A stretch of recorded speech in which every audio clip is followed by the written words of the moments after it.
All right. So um, let's jump right to it and let me share my screen.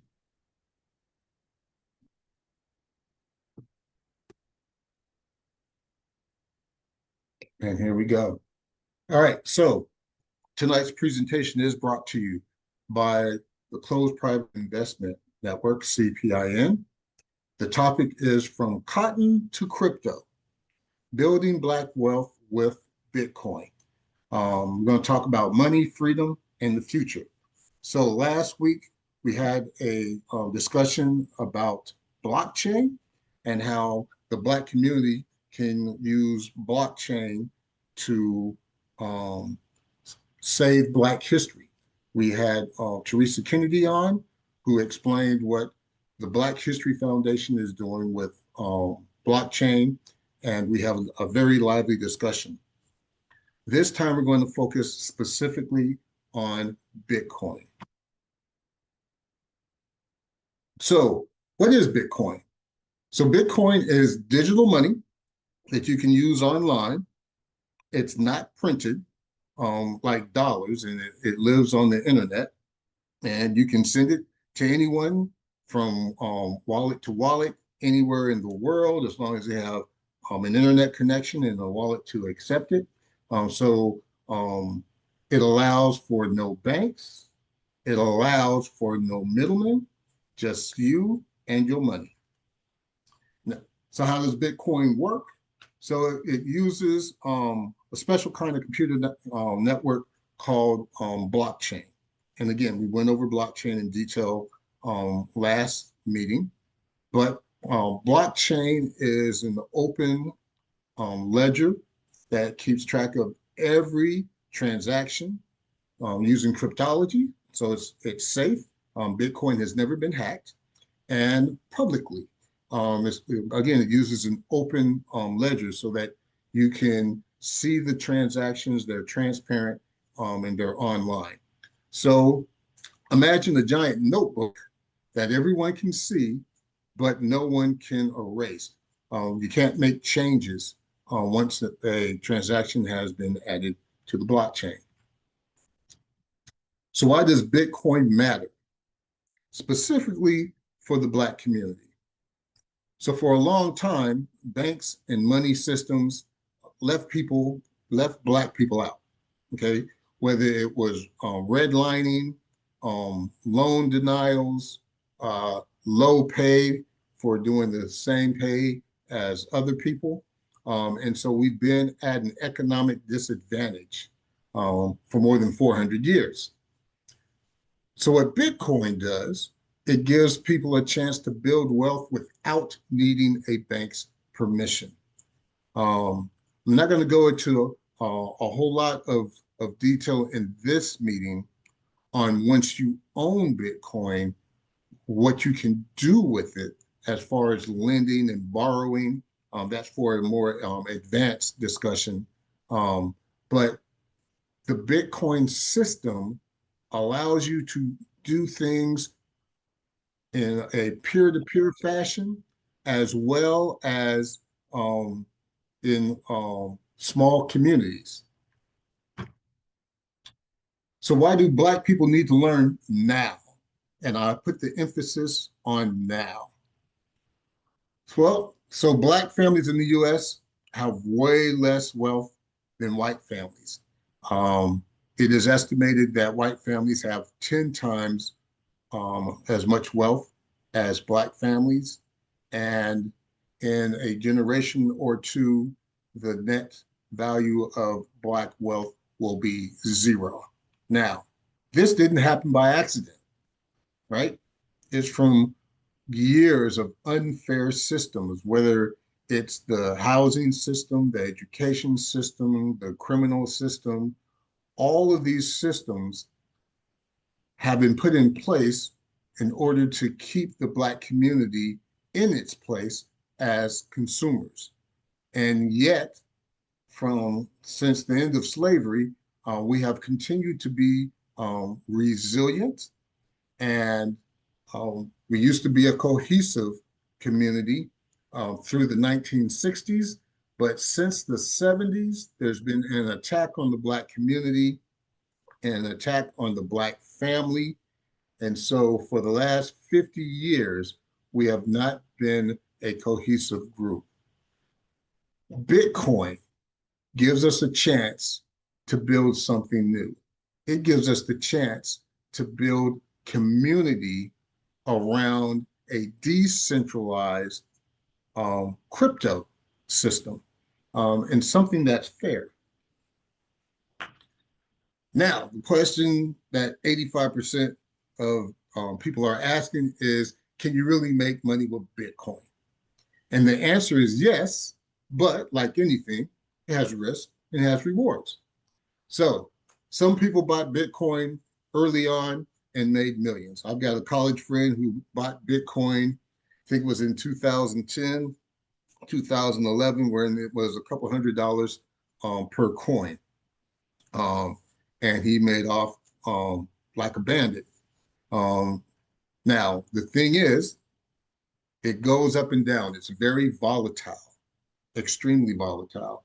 And so we saw back in 2021 when actually, we can go all the way back to 2017 when Bitcoin started the year at $700, ran up to $20,000, and then ended the year down at $7,000. And so that was a very wild year, 2017. And then even in 2021, it ran up to $65,000. And then it came down in 2023 to below $20,000. And now it is more than $100,000. So it is extremely volatile. It has its ups and downs, but the main thing is to learn the cycles of Bitcoin, why it goes up and down. And knowledge is power. Um, I pride myself in digging into the numbers. I'm data driven.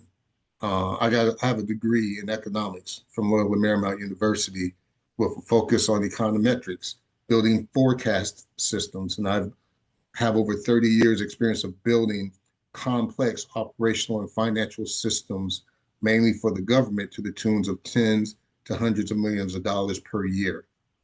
And when I was originally introduced to Bitcoin in 2017 by a friend who said, Mike, I want you to hear about this thing called Bitcoin. It's paying 10% a week um, out. I was like, really? So I went to a presentation in Marina Del Rey in West Los Angeles, and I heard a presentation about Bitcoin. And my first question with my economics background was, um, what is it backed by? And it was basically digital fiat. Wasn't backed on anything but faith, belief. And so at that time, I was like, I'm not interested in it. Um, and then in 2021, I got reinterested in blockchain and in crypto, started buying crypto right around the height of when Bitcoin was hitting $65,000, saw it slide all the way down, was involved in some other cryptos um, that was specifically Terra Luna, that where I saw the crypto market cap go from $3 million to $2 million in 1 week. And I was like, you know what? Crypto's not mature enough for me.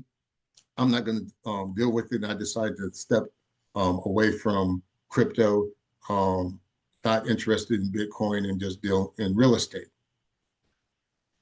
And within the last year, things have changed. And what has changed in my mind is big money is now paying attention.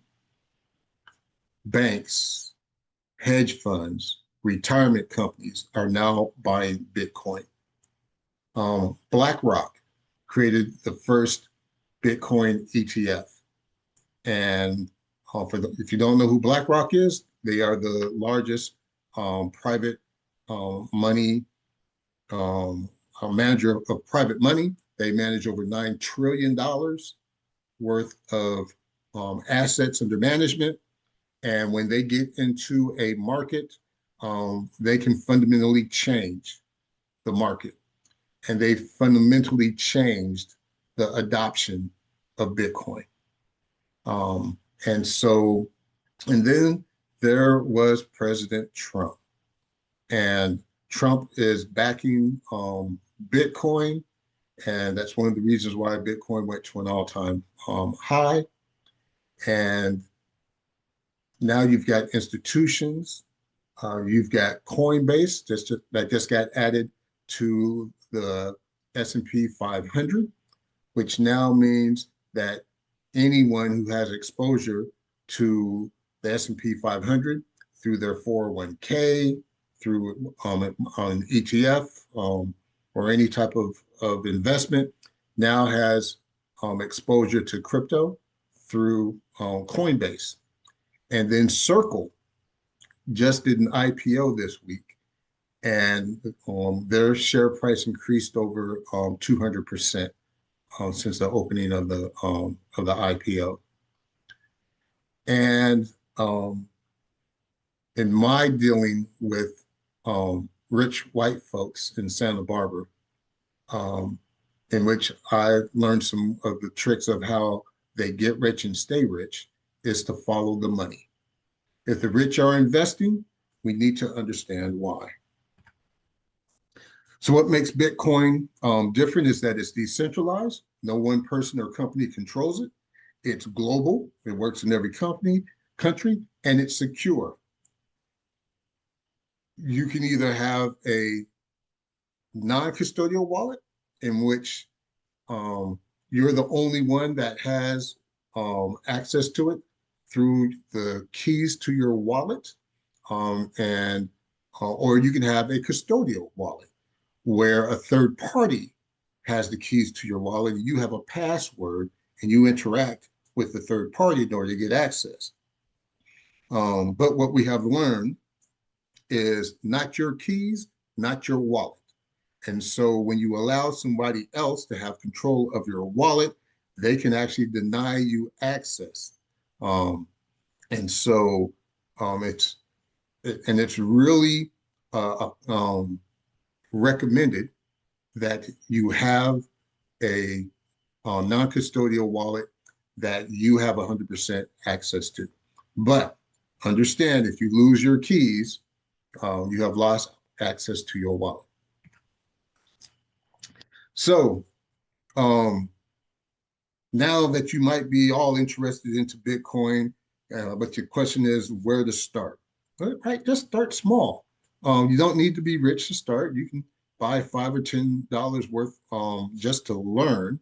But what's most important is talking to trusted folks, taking classes, asking questions. This is where the CPIN comes in. We're offering Bitcoin classes through our Knowledge Center. Um, and we're having conversations like this publicly. But we are also creating investment opportunities that will allow you to pool your money with other people to invest in things that either invest directly in Bitcoin or indirectly invest in Bitcoin through real estate, and you'll be able to also have access to private member-only meetings that we'll be having here soon about Bitcoin. So Bitcoin equals financial freedom. Okay, it gives Black people a way to build wealth. Um, Bitcoin is the fastest appreciating asset in the last 10 years. It's beat out stocks, it's beat out real estate, it's beat out gold.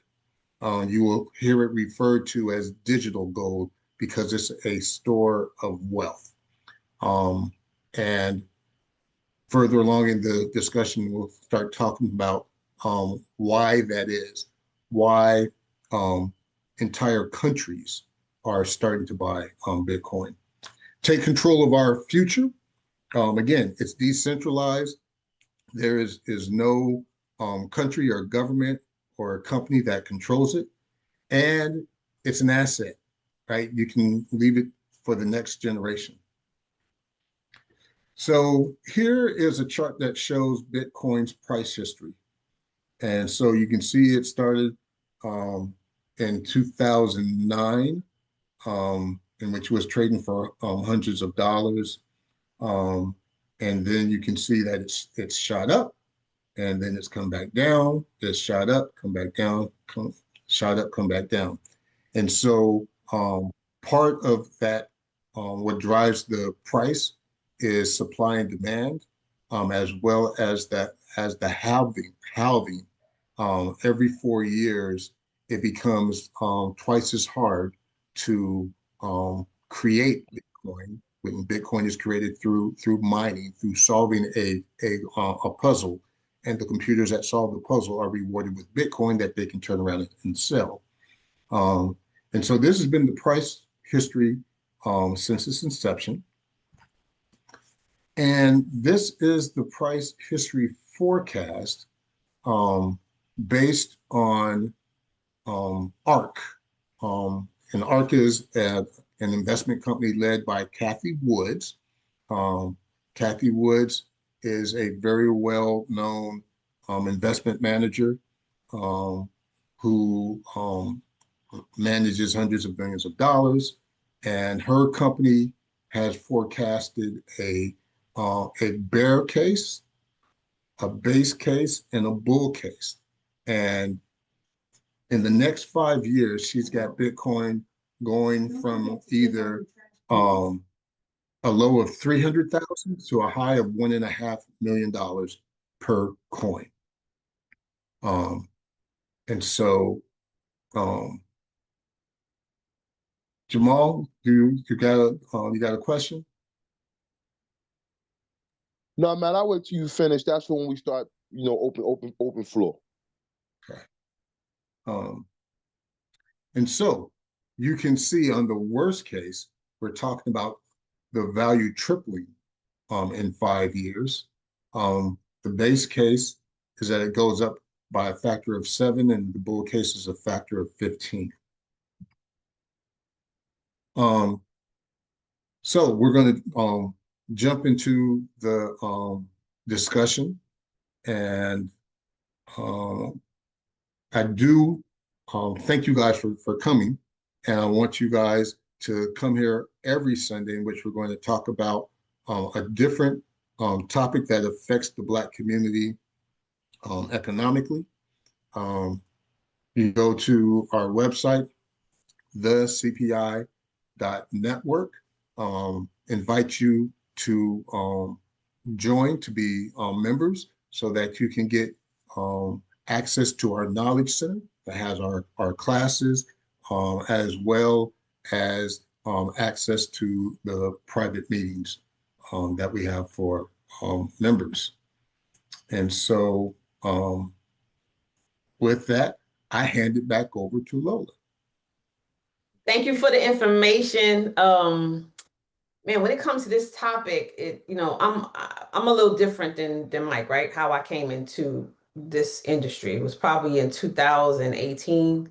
I didn't know a whole lot about it, but I knew a whole lot about real estate. I've been teaching real estate investing and being a real estate investor, real estate agent. Been an agent for 35 years. I've been an investor for about 19, 18 years. And when I saw it, it just dazzled me. Like I was like, wow, this is just like real estate, right? And other people were saying, nah, it ain't. I'm like, yeah, it is. It's just like real estate, because of its ability to appreciate, because of how you buy it. You buy low, you sell high. Like all of those different things were so similar to real estate to me. And so I was really blown away. So I jumped in head first. And I'm saying this to you guys for a reason, because there are two different types of people, probably maybe even more than that. I was the person who was all in. Everything I talked about was crypto, Bitcoin, blockchain. Bitcoin became crypto and blockchain certified. Was hanging out with the woman who is the first Black woman in history to have her master's degree in blockchain and cryptocurrency. I was sold out. Was on the trail with tokenization, all that kind of stuff. When the market dipped back, I ran. I'm gonna keep it 100 with you guys. Like I ran, right? And I say that to you all to say that one of the things, and Mike and I are gonna talk about this a little bit as far as our community, we have a tendency to look at things and we want to see them happen quick. It's not because we're not smart. It's because when we start doing things and we stay in a long time, sometimes other people find a way to knock our feet from up underneath us. So we trying to make sure we get in as early and get as much as we can, as fast as we can. Well, I was one of those people who came in and I kind of went and tucked my head back in. I had Cardano, I had Solana, I had all the coins, okay? But when the market started falling, like a lot of people did, I started selling. I so wish I hadn't sold anything because this thing, and I hate to call it a game, but life is a game, right? This game is a long-term game. This game is a long-term game, and on top of it being a long-term game, it's also a game that they bet on us not being patient enough to stay in long enough to benefit from it, right? And so, one of the things that Mike and I wanted to talk about tonight is traditional money systems, right? And how traditional money systems have kind of left us out, not kind of, have intentionally left us out. Let's just keep it 100. Um, but Bitcoin and crypto can help to like level the playing field. It can level the playing field.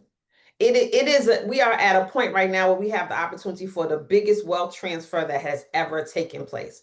And so, Mike, we talk, you and I chat back and forth. I'm gonna ask you the question and then I'll answer what I think. Why do you think we're left out? Like, why do we always get left out? Of the part of the game when the game is happening. So why do you and how can Bitcoin help us level that playing field and be a part of the game?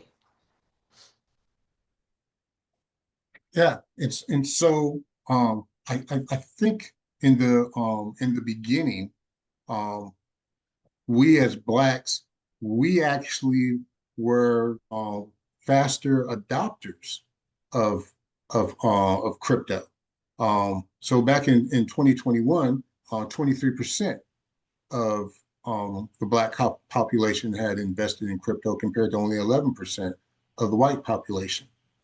And so I think initially um, we recognized that this was an opportunity to where it was colorblind. It didn't matter if I was, black or white. I could just get in where I could fit in. But I also think that the bear market that happened from 2021 through 2024 scared a lot of people off. Um, it scared people off of Bitcoin, and then with the other cryptos, when it came to you know all the hype around certain coins, and then you had the rug pulls, right? And then and then it was like, oh, crypto is just another Ponzi scheme, right? Because that's And what it wait, is. and we did get hit by a lot of Ponzi schemes. I'm gonna say the word hyperfund and then I'm gonna shut up, right?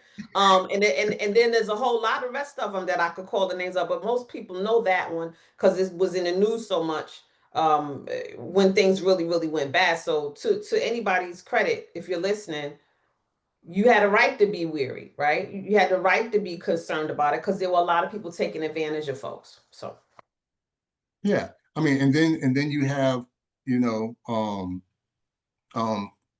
FX going out of business, and FTX, yeah. yeah, I'm sorry, FTX going out of business, and then Sam, what's his last name? Who are you talking about? Bankman Fried. Yeah, going to jail, right? And then you have Binance. Um, Yeah. so the media made it seem like, oh, this crypto thing is just a Ponzi scheme, it's a hoax. It's not real. Um, and and now the tide has changed because mainly because of BlackRock. Right? When BlackRock created the Bitcoin ETF, um, it brought institutional money to bear. And we'll get into some of the reasons of why institutional money and entire governments are now piling um, into Bitcoin. But and we hear from certain Black organizations um, trying to promote Bitcoin, um, and but you hear it most when Bitcoin is going up and when Bitcoin is near its highs, right? Um, we need to look at Bitcoin as a long-term investment, the same way how we look at real estate as a long-term investment. Bitcoin needs to be a long-term investment, and we need to get in early. And we're still early enough to get in, right? There's a limited number of supply that will ever be created, 21 million. Well, over 20 million has already been created and is out there. And so as more big money seeks to get a share of that, who are they going to buy it from? They're going to buy it from whoever currently owns it. And so, um, you know, we shouldn't be scared that the price is over 100,000. You don't need $100,000 in order to buy a single Bitcoin. You buy Satoshis. That's the other thing, right? You buy fractions of it. So literally with $5 or $10, you can get in um, into this playing field. And it's funny, so you talked about whole country. So I don't know if you guys remember, but I don't remember what year it was, but El Salvador, and remember this whole follow the money thing, that is so true, right? So El Salvador was the first country to make Bitcoin their legal tender, right? And that was when the numbers were pretty low. Now that we're up over 100, look at what it does, right, to El Salvador. And what else do we think? What else have we heard about El Salvador? I ain't even gonna bring that up. But there's some others, there's some things going on between this country and El Salvador right now that a lot of people are not really that cool about, right? And but again, follow the money, which you said is so paramount. If you follow the money, you'll see where all the pieces to the puzzle are, right? It won't be a mystery to you because you'll see exactly what can happen. And Bitcoin is going to be legal tender for a lot of other countries. And one thing about the crypto is, especially if you're using the right wallet, is that you have control over your money. And also, I just want to say this: when you purchase crypto, you can pull it off and put it into your cold storage wallet, right? When you do that, then you keep your crypto safe from anybody snatching it or doing anything like that. So don't, and like Mike said, don't be afraid of it because it's your friend. And if we can get comfortable enough with it as a community, it'll be amazing. I mean, for us to be joining together and teaming up and bringing all of our crypto and doing amazing things because everybody else is going to be doing that, you guys. We really cannot afford to be afraid of it. And I think I know it will afford us financial freedom. A lot of us have never had financial freedom historically, coming from our ancestors, our parents, our grandparents. Some of us have, some of us were born with silver spoons in our mouths, but some of us have not. And so I think that Bitcoin allows us and will allow us, and crypto will allow us to be able to experience financial freedom because it doesn't matter where in the world you live, right? It doesn't matter where in the world you live. How do you feel about that, Mike, when it comes to us obtaining financial freedom through Bitcoin? You think that's a possibility that it can do it more and better than ever before? And so, yes, as long as we understand how to use it as an asset. So here is one of the things um, that that we as Black folks haven't been taught is how to accumulate assets and never sell them. Okay, so we want to buy Bitcoin at 10,000 and sell it at 100,000. But that's the wrong strategy, right? We've been and in fact we've been taught this: buy low, sell high. But what we should have been taught is buy low, hold, and then borrow, and to allow the assets that we own to continue to appreciate, to continue to generate cash flow. So this is what rich white folks do, right? When they buy one, they buy the right assets. They buy appreciating income producing assets. And then they never sell them. They just borrow against them in order to get free cash. Some of it they'll use to spend on their lifestyle, and they're not taxed on it because loan proceeds are tax free. But they'll take the majority of the money that they borrow against those assets, and they'll reinvest them in order to get more income producing assets in order to grow their portfolio. It's leverage. We're not taught that. We don't even understand that concept. But and this is where um Bitcoin specifically, and I've been putting doing so much data analysis over the last couple of weeks about Bitcoin, because I've heard these price projections. Bitcoin's going to go up to over $1 million in the next 5 years, and I wanted to know why. And once you do some digging and you understand that we are going through a transition in the global monetary system. I'll say it again. We are going through a transition in the global monetary system. So the US dollar, backed by the United States, and the United States economy, or the United States government, is so debt heavy, over $30 trillion in debt. It's never going to get out of it. And all it does, it has a cycle of exchanging old debt for new debt. And as we can see, even with the president's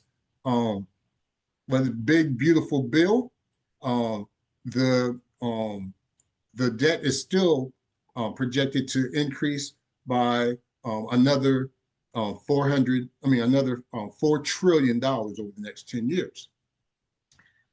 And so what that does is that puts pressure on the Treasury to print more money so that it can afford to pay the interest. And all that does is that devalues the dollar, makes the dollar worth less, right? That will spark inflation. It'll spark the 30 the yield in the 30-year bond to go up. And since the majority of assets are priced in dollars, it makes those assets go up in value. So you look at gold. Gold is at an all-time high. Gold has had a run of over 25% just this year. And it started spiking last year. And gold is where investors retreat in order to keep the value of their assets. And so some have called Bitcoin digital gold. And so this, when you add in the macroeconomics of it, Bitcoin has nowhere to go but up, because you got all this institutional money now running into Bitcoin for a store of value, right? You've got governments that for the last year and a half have been trying to buy up all the gold around the world, um, and now you're seeing the same with Bitcoin. And so um, I, I, we as the Black community, as individual Black investors, we need to think long term, longer than 5 years. We need to start developing better strategies about what long-term assets are we going to hold that are not based on fiat currencies, right? And so, my top two are real estate, Bitcoin. You can throw gold in there also, but real estate and Bitcoin give you a lot more different ways to continue to create cash flow. Whether your the underlying asset is appreciating or not, they can both generate cash flow. And so I think that there, if you didn't get in early, you better get in now. Um, and so that's my perspective. And I think that if we do that in a cooperative group economics way of, and this is the thing, you don't need to fully understand how everything works, but you should be partnered with someone that has the right strategies. So you can go out, you can buy Bitcoin on your own, and you can just hold it, and you can let it appreciate, and you can take the time to learn how to leverage that Bitcoin in order to make it cash flow. You could also pool your money together with other like-minded people um, and put it into an investment opportunity that's spearheaded by people who are experts in risk management strategies, in leveraging strategies, in maximizing the cash flow while minimizing the downside risk. So you can either do it alone, or you can do it with people that are like-minded and that you trust. I mean, and I think I know that's what CPIN offers everybody. Not to sound like a commercial, but I mean, that's what we are at CPIN, and what Michael's vision is as far as us creating a cooperative economic environment in a community with, like he just said, like-minded people that you can trust. That's what it's all about. That's what other cultures do and have been doing for centuries, right? In order to build their money. And like Mike said, you can do it by yourself, but if you missed it last time, you don't want to miss it. There are so many people who didn't miss it last time, but like you said, they didn't know what to do with their money. There were so many young Black people, right? But they were running around buying cars and all kind of jewelry and craziness. I'm not saying everybody did, but a lot of people did not know, because we do not know. We've not been taught that. But so many people I was trying to get to buy real estate.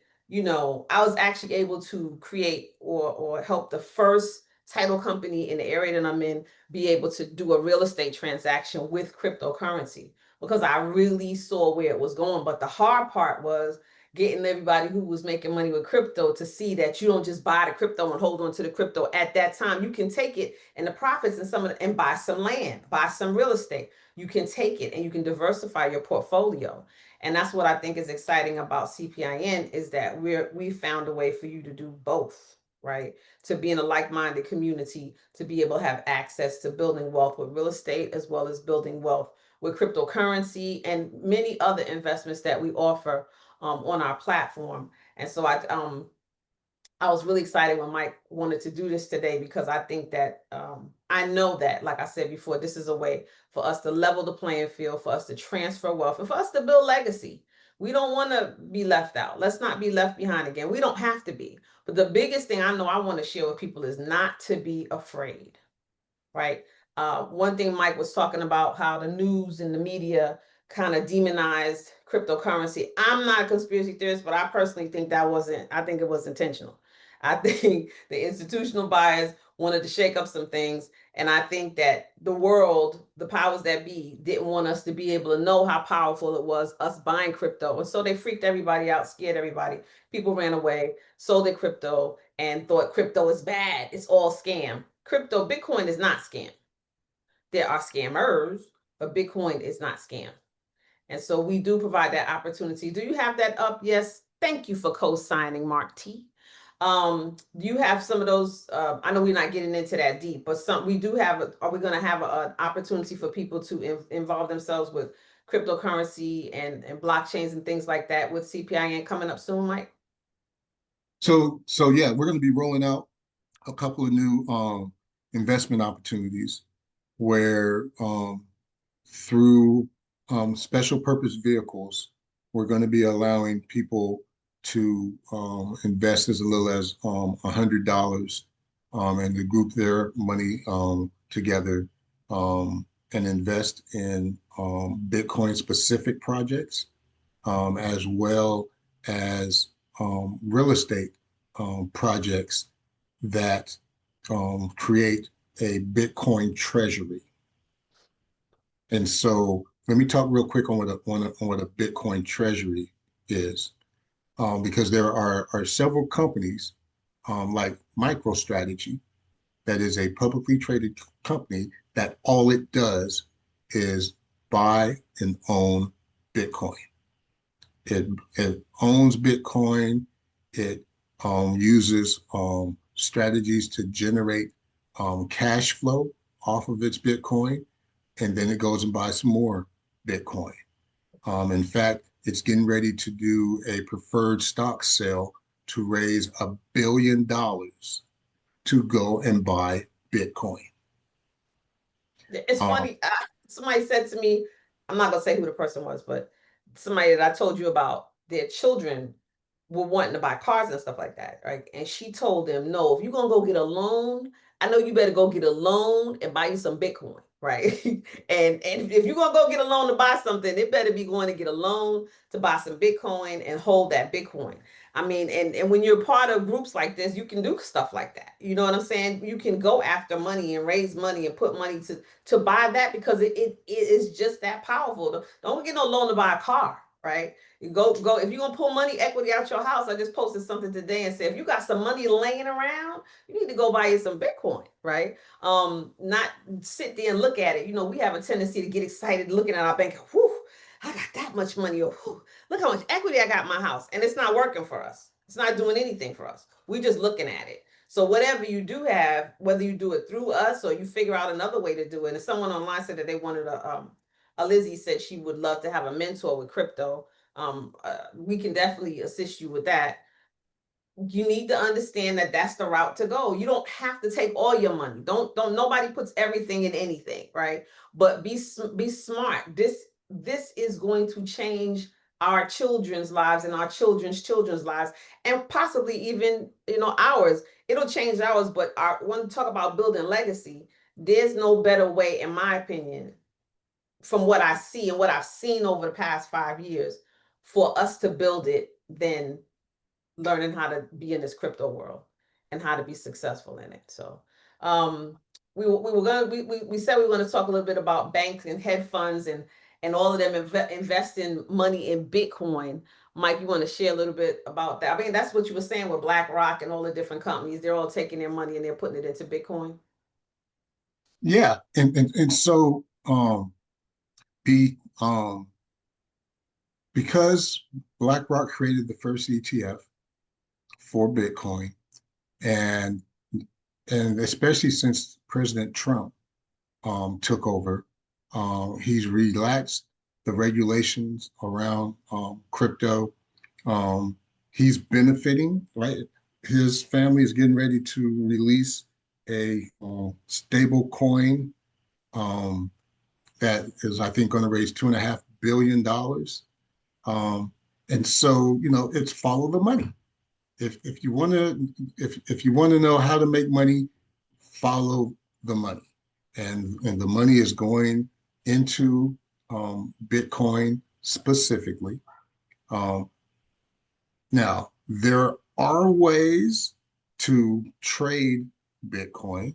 Um, I'm not recommending that. Um, we will probably have an investment opportunity that is allows you to get into a trading SPV. But for most of us, we need to look at it like real estate, right? You buy real estate, you hold on to it, and it generates income. And you never sell real estate unless you're going to sell it and you're going to buy another piece of real estate. And so that's the way to look at Bitcoin. It is the best appreciating asset for the last 10 years. It will probably continue to be that for the next 10 years. And so the real question is what's going to be your accumulation plan? How are you going to accumulate it? Are you going to just do a bulk purchase, sell some current assets in order to buy a bunch of Bitcoin? Are you going to do dollar cost averaging, where they're going to buy a certain dollar amount of Bitcoin on a frequent basis? Um, so, uh, or are you going to try to time it where you're going to, buy less near the highs, buy more during the lows, never sell, but it's according to coming up with a plan on how you accumulate that. And so through our Knowledge Center, we're going to be adding a couple of classes that talk specifically about accumulating Bitcoin. And then once you get it, what are the strategies for creating cash flow out of there? And so currently membership is free to join the CPIN um, um, closed private investment network. You get access to the Knowledge Center, and then you also get access to the investment opportunities. And I know we're at the top of the hour, and so Richard, I see your hand up. So go ahead and ask your question. Can you hear me okay? Yeah, we can hear you. No, I think today was a great conversation. One of the things that from what you guys discussed, I think that it's just looking at this from an asset perspective as well, because a lot of us don't really understand money as a whole. One of the things is if you just kind of ask yourself, what is money? That's really kind of one of the starting questions that I started with. Because at the end of the day, when you look into gold and things like that, if you get $100 million worth of gold, it's kind of hard to move it around. But if you have $100 million worth of Bitcoin, it's a lot easier to move around, and you can be able to go to any country and things like that. So, again, I think that also too, one of the things, I know it sounds like I kind of keep on going in circles about it, but we started looking into energy as well too, because of Bitcoin's correlation to being an energy intensive practice. I think that's one thing that we also need to look into as well, because as great as the monetary side of things is very important. I think that from where AI and data centers and the power that is needed for all the technology that we're doing, that's a big thing that people aren't talking about, is that Bitcoin is powered by electricity.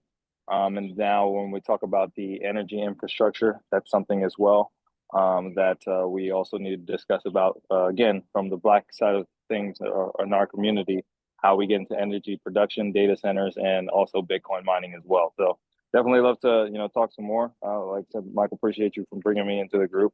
I know it wasn't really more of a question, but just definitely from the conversation that you guys brought up, that's something that I do want to, kind of put into the room, that, Bitcoin is a lot more than just money. It's tokenizing energy, and really looking at, how, we can bring it into the many facets of where the digital age is kind of taking us. So that's kind of all I wanted to chime in on. All right, thanks. Jamal, you had a question?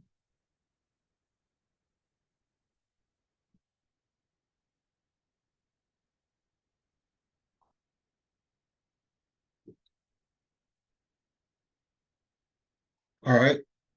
So again, we're at the top of the hour. I want to be respectful of everybody's time. I got you, man. I got you. Yeah, I just want to keep it quick. But you said something about where BlackRock goes, right? Get ahead of the money, right? And it's not the only thing they're investing in. You know, BlackRock investing in Ethereum with Grayscale right behind it, Chainlink. BlackRock got money in that indirectly. Polygon is with Meta, Disney, and Nike. Avalanche, JP Morgan, and Citibank. Circle, which is USDC. BlackRock directly. So they're doing a lot of stuff. And like, I'm not saying that you're not right on blockchain and Bitcoin, because you are correct. But literally, blockchain was created for Bitcoin. And it literally outgrew Bitcoin, the blockchain did, because there's other usages for it. So I see what you're saying so far as our investment, even starting with slow money. But you have to look at the whole spectrum. So to me, I read one fact about African American involvement in Bitcoin. We there, but we're not on the radar. And we have no visible leaders there. No person that we can name. This is the person that's all knowing that leads us in this movement. So I don't think y'all teaching around it. Y'all teaching what y'all know. But we being with decentralized our masters, a couple of people in the space, it's like we need, as melanated people, we need to be part of the infrastructure, not part of the outstructure. We need to be part of the infrastructure on a lot of this stuff. So where blockchain is going, Solana is going, Ethereum, so far as ZNDC, it's a lot of things. And I'm not saying Bitcoin isn't the king, because it is the king, but really Bitcoin is more sustaining your wealth, not really adding to it like it used to in the first run and second run. So we got to look at where it is for us. But I think we need to keep our eye on the whole crypto space, on new infrastructures, on lower market caps that we can come in under 2-3 billion, under 5 billion. That will make us money, not faster, but make us money more steadily. So I think it's got to be a pronged attack. Yeah, Bitcoin is cool and all that, it's there, but we need a pronged attack for our culture, that we can come in as strong investors with the strong knowledge of what we're really doing. On that, I land the plane, because I don't want other people talk, but I think we need to have a more open-minded and I think a more inclusive space of other forms of crypto, what the blockchain is doing, also tokenization, so far as with real estate. I'll give you a perfect example and I'm out. Tory Lanez all told us how to make $1 million if you're in music. Put it on, sell it for $1. He went, damn, he made $1 million in 2 hours. So we have to realize, look at the systems in crypto that work for us, in decentralized systems that work for us. And y'all black people know, if y'all black like me, y'all know, as soon as we get into something strong, they do what? They change the rules on us. Instantaneously. It happens in every form of business. So we need to have our eyes open on the whole world of cryptocurrency, tokenization, and blockchain, where we can find our space. Bitcoin is out there, but it's not really our space. And it should be so far as an investment, but we missed that run. We missed the first run. We missed the second run. I'm not saying miss the third, but what I'm saying is look at the whole pie, not just one piece. On that, I'll keep my big mouth shut. Thank y'all for letting me talk. So, and Jamal, I agree with you on that. I agree with most of what you said. We didn't talk about the other coins, and the other tokens and all the different things. Blockchain is the real deal. What Richard was just saying. I mean, really, blockchain is the power player here. And yeah, there are a lot of other coins that we probably can make more money with faster. I think that Mike wanted to start really and hitting Bitcoin because it's out there. Everybody's talking about Bitcoin. Some of these other coins, they here today, they snatch tomorrow, right? Not your main ones, not your Polygon, your Solana, those different coins. Those coins, they're here. Those coins have what they call utility behind them. I'm not going to get into that right now, but they have utility behind them that backs them, that makes them valuable for what backs it. And so there are a lot of other coins like that. I think that the main message here, so I agree with you. I think that the main message here is, even if you are buying other coins, like my son, I hope he still has it. Every time he gets paid, he has money coming out of through Cash App for him to buy Bitcoin, right? So you don't necessarily have to make a giant splash, but you better be buying some Bitcoin along with the rest of the stuff you buying, because it is the cryptocurrency of choice. It is the one that's completely global. It is the one that's the most spoken about right now. It's the one that's the most popular. It's the one you can learn the most about, and it's the one that you'll have the least difficulty or challenges with when it comes to its volatility. So they're all volatile. Cryptocurrency is a volatile currency right now. But I agree with you. I think that Mike started at this point because it's something that we all hear about, and because it's the one to bet on. It's that horse. When I was little, my parents used to take me to the racetrack, the Aqueduct, right, in New York. And my father used to say, the gray horse, which makes no sense, right? The gray horse runs the fastest. So for me, the gray horse was the horse I always bet on, right? I always made money when we went to the track. So for me, Bitcoin is the gray horse, right? Bitcoin is that one that's going to keep going up, that everybody's betting on, that all the companies, you're right, companies are putting money into other coins because they know that the other coins have that utility. But Bitcoin is the gray horse right now. And I think, Mike, you correct me if I'm wrong, but I think that's why you kind of led the pack and led the conversation with that. Yeah. So, we have an hour, right? And we have a different topic every Sunday. And so last Sunday we talked about a huge topic, blockchain. And we tried to talk about that it was more than just Bitcoin, and that there were different ways for the Black community to use it. And so we started laying some seeds of further discussions. So this week we chose blockchain. Bitcoin. And so again, it's laying the seed for discussions when it comes to cryptos. Um, and, and so again, it's a different topic every week. Next week, we're going to be talking about investing in raw land, totally different than blockchain or crypto. But one of the things that we teach through our Knowledge Center is about having a diversified portfolio, right? And so, and what we want to do is we want to expose people to different topics that affect them economically, and affect the Black community economically, and topics around which the Black community can come and practice cooperative group economics. And so we go deeper into detail with these topics within the CPIN, right? We've got a knowledge center in which we're constantly adding courses and lessons. We have investment opportunities that allow people, again, to pool their money in order to invest in these different type of asset classes.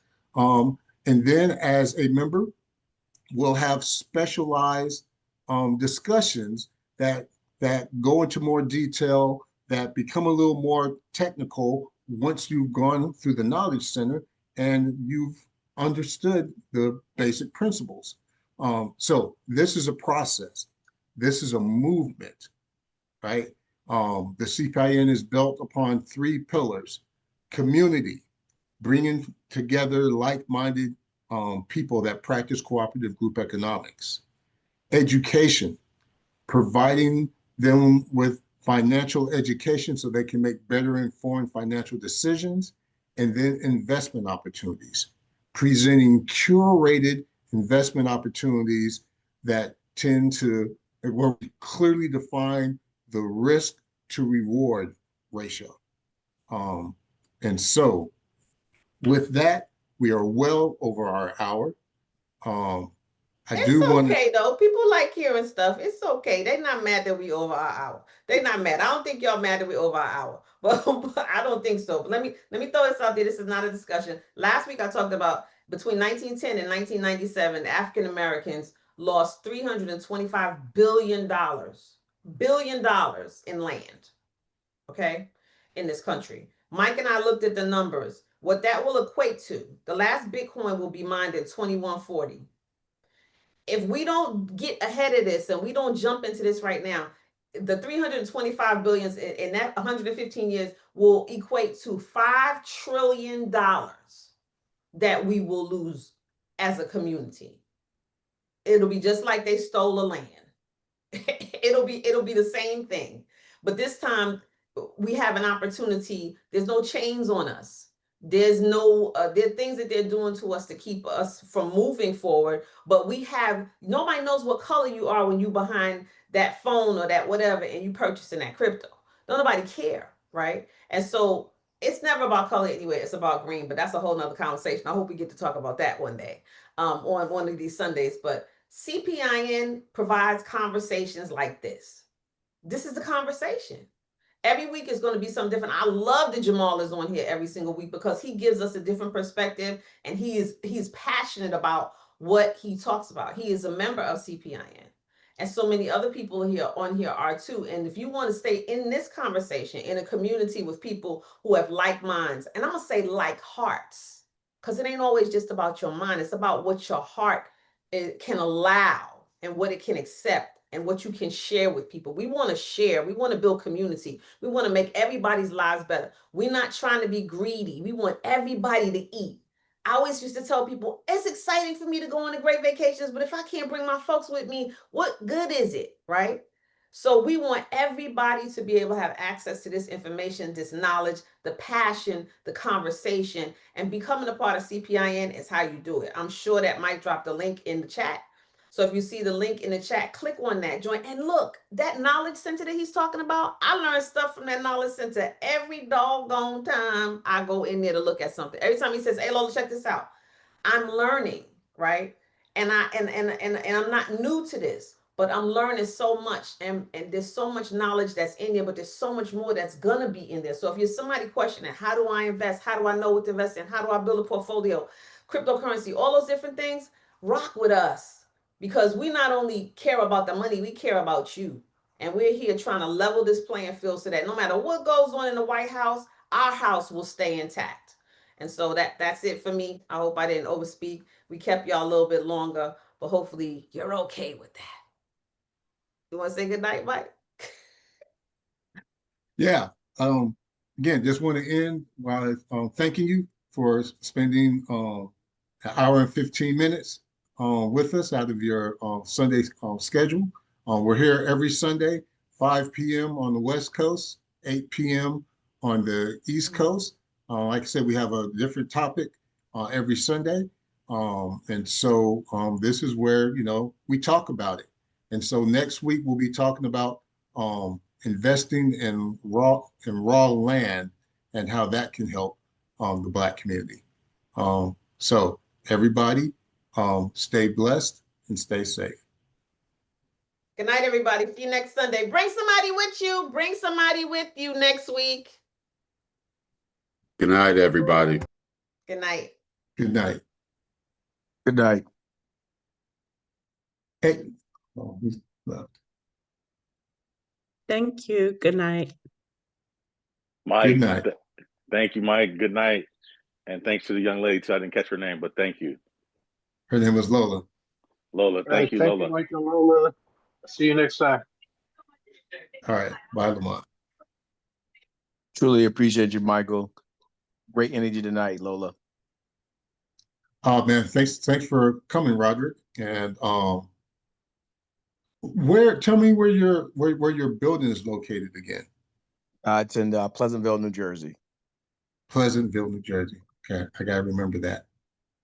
Just outside of Atlantic City. That's where I'm at, Mike. Oh, okay. So Mike's gonna be up here in January. So remarkable.